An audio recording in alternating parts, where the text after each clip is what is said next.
Tidak semua akun palsu dibuat untuk menipu. Sebagian diciptakan untuk bertahan hidup. Di media sosial, ada orang-orang yang tidak hanya memakai akun palsu sesekali, tetapi menjadikannya rumah. Bertahun-tahun berlalu, lingkaran pertemanan terbentuk.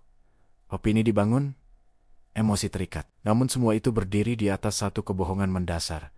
Identitas yang tidak pernah ada. Dalam psikologi, kondisi ini berkaitan dengan identity substitution saat seseorang menggantikan dirinya dengan versi lain yang dianggap lebih aman, lebih kuat, atau lebih dapat diterima.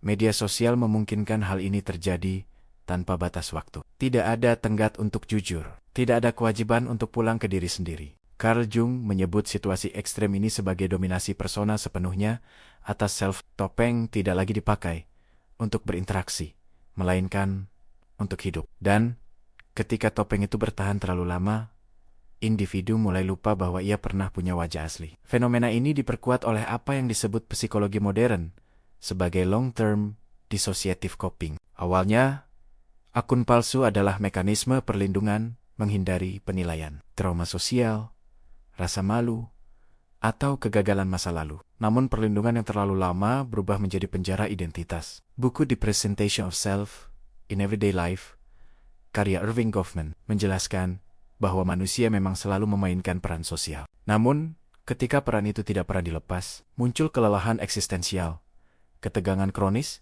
karena harus terus konsisten dengan karakter yang bukan diri sendiri. Kasus nyata menunjukkan sisi tergelapnya. Beberapa skandal penipuan emosional dan relasi daring palsu memperlihatkan pelaku yang menjalankan identitas fiktif selama 5 hingga 10 tahun. Mereka membangun hubungan, kepercayaan, bahkan ketergantungan emosional. Dalam psikologi forensik, pola ini dikenal sebagai extended catfishing. Behavior bukan sekadar penipuan, tetapi pelarian identitas jangka panjang. Namun yang jarang dibahas adalah kondisi batin pelakunya. Banyak dari mereka tidak memulai dengan niat jahat. Mereka memulai dengan ketakutan. Ketakutan tidak cukup menarik, tidak cukup pintar, tidak cukup layak dicintai. Akun palsu memberi ruang untuk menjadi versi diri yang akhirnya diterima. Masalahnya, penerimaan itu tidak pernah benar-benar dirasakan. Karena yang diterima bukan diri asli, melainkan konstruksi. Ini menciptakan konflik batin kronis. Kebahagiaan bercampur rasa bersalah.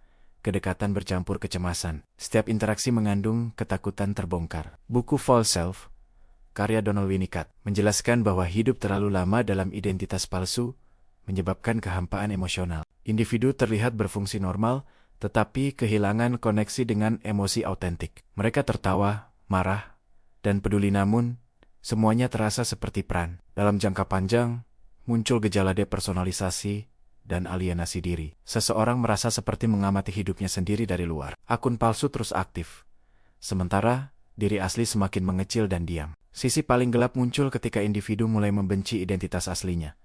Akun palsu terasa lebih hidup, lebih dihargai, lebih nyata. Diri asli terasa memalukan, lemah, dan tidak layak muncul. Pada titik ini, kembali ke identitas asli terasa seperti kematian sosial. Sherry Turkle dalam Life on the Screen menulis bahwa dunia digital memungkinkan kita menciptakan diri alternatif. Namun ketika alternatif itu terasa lebih hidup daripada realitas, manusia mulai kehilangan pijakan psikologis. Ironisnya, semakin lama seseorang hidup lewat akun palsu, semakin sulit ia membangun hubungan nyata bahkan di luar dunia maya. Kejujuran terasa berbahaya. Keterbukaan terasa seperti ancaman. Karena hidup bertahun-tahun dalam kebohongan tidak hanya menyembunyikan diri dari orang lain, tetapi juga menghapus keberanian untuk dikenal. Akun palsu mungkin melindungimu dari rasa sakit, tapi ia juga mencuri satu hal yang paling manusiawi.